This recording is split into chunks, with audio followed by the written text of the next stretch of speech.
Shang-Chi and the Legend of the Ten Rings was directed by Destin Daniel Cretton and stars Simu Liu as the titular character. And I'm sorry this review is later than most critics. I know a lot of them have already seen the movie. I actually had a chance to see this a couple of times at advanced screenings, but I couldn't actually make it because of some personal reasons, and so I had to wait until I could see it, and now I'm seeing it with the rest of the world as it's coming out. And I can't wait to talk to you guys about it. After years of staying away from his family, especially his father Wenwu, Shang-Chi is called to arms once again when trouble knocks at his doorstep, and eventually his father's forces and the Ten Rings organization, they're coming after him, and he now has to take them on as well as his father, who has the self-titled Ten Rings in his possession. If that plot synopsis sounds a little vague and a little too simple to you, it's for a good reason.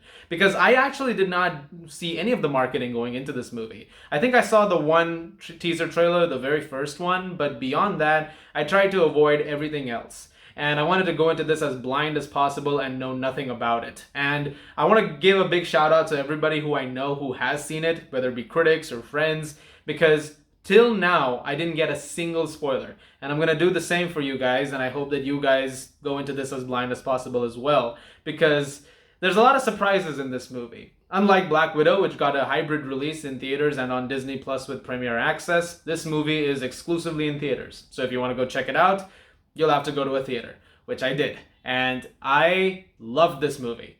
I genuinely feel like this is one of my favorite Marvel movies now. Of the entire roster, the 25 or so movies that they've made, this is one of their best ones. It's a very emotionally driven piece, more than the action sequences, which are amazing. We'll talk more about that in a second.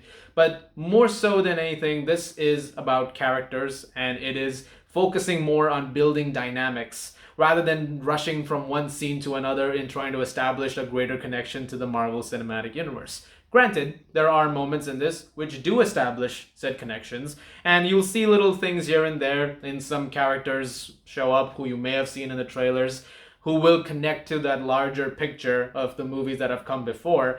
But for the most part, this is a very contained story that's telling the story of this one character and trying to keep it to that dynamic, rather than trying to become a piece for things that are going to happen going forward. And I really did appreciate that. I like that this wasn't a companion piece. It was a solo movie that gave a spotlight to this character. And Simu Liu as Shang-Chi is excellent. If you did not know his name before, or if you didn't watch Kim's Convenience or something like that, prepare to have his name be a household name going forward. He is fantastic in this.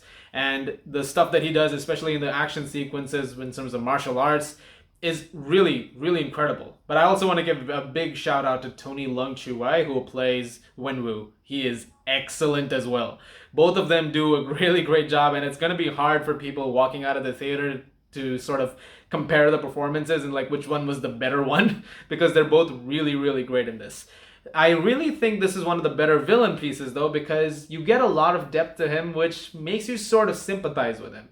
And in fact, more so than I expected to. Because when he was first introduced, I knew what kind of character he was, and you've heard murmurs of him throughout before in the universe, and if you've seen some of the stuff with Mandarin before in comic books and all that, you know the kind of character you're expecting. But the film does a really good job of sort of distancing itself from those connections and establishing Wenwu as his own character. And what we get is a really compelling study, which essentially pits father and son in a very heartbreaking way at times. And I really think this is where the film really shines.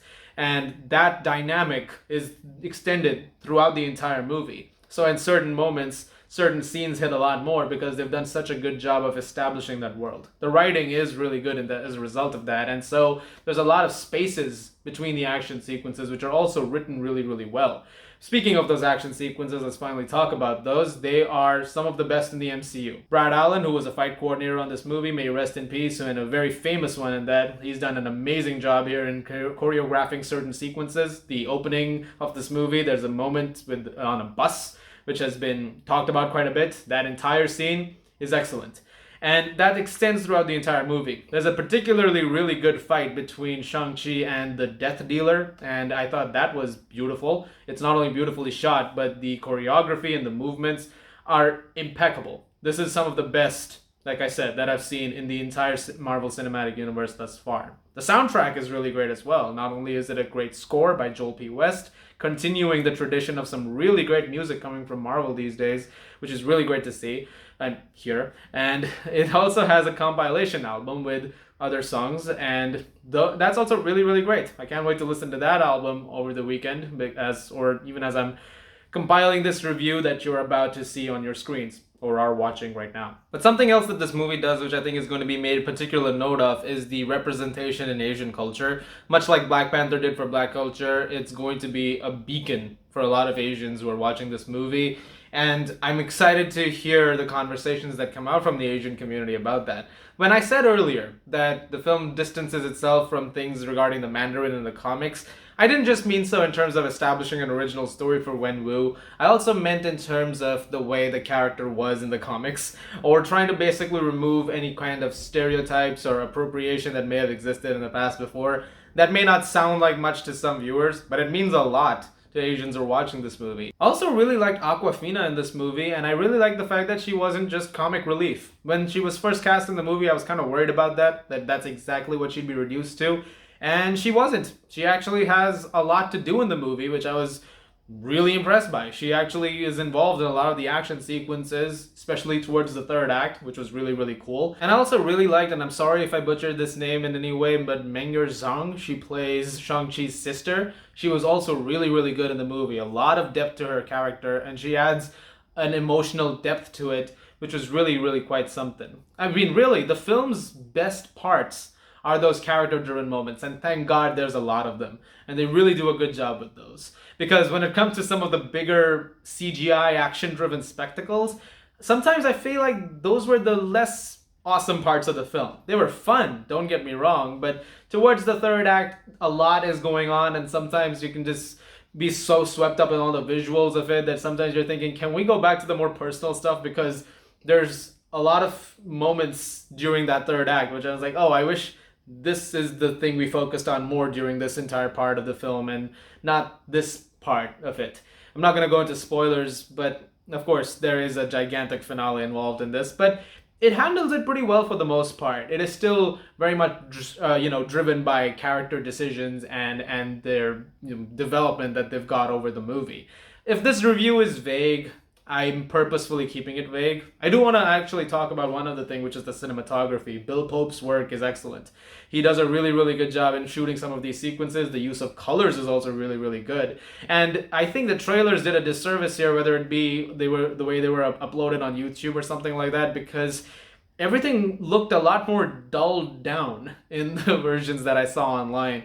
The stuff that's in the theater is a lot more vibrant and colorful. So what does that say? I guess it says theater helps the movie, I guess. I don't know. But as far as issues go, that was really my only thing. In regards to the third act, I think certain things get a little more emphasis than other things, and I wish that there was a little bit more in terms of the things that we'd seen in the first 2/3 of it.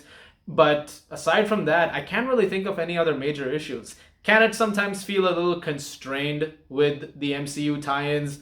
Sure, but then again, I was expecting those because, again, this is an MCU movie, so I'm not surprised that there are connecting parts throughout and that'll probably lead into something down the line. But as it stands, none of those things really bothered me too much. At the end of the day, I walked out of the theater really, really happy. I was very happy with the way the film turned out. I really loved pretty much everything in it, and I can't wait to see it again. And I recommend it. Please go check this out if you feel safe in doing so. I'm gonna give Shang-Chi and the Legend of the Ten Rings a 9 out of 10. There were a lot of polls that were taken over the last couple of years because of the pandemic. Things were delayed. What was your most anticipated Marvel movie? There were a lot of options like Eternals or Thor, Love and Thunder and all that, but I always found myself picking Shang-Chi because I found that there could be something really unique done here. And so I'm very pleased that at the end of this movie, I got pretty much exactly what I wanted out of it, and I was very happy with the end result. I've liked this character a lot in comics that I've read before, and to see him done justice on the big screen, Simu Liu doing a really great job as a character, and some justice done to the character of Wenwu as well, especially given the way that legacy was started off in the MCU. I think they've done a really, really great job with it. Guys, thank you very much for watching. What did you guys think of Shang-Chi? Leave your thoughts in the comments below. Let me know. As always, if you like this, please do subscribe, and I'll see you guys at the movies.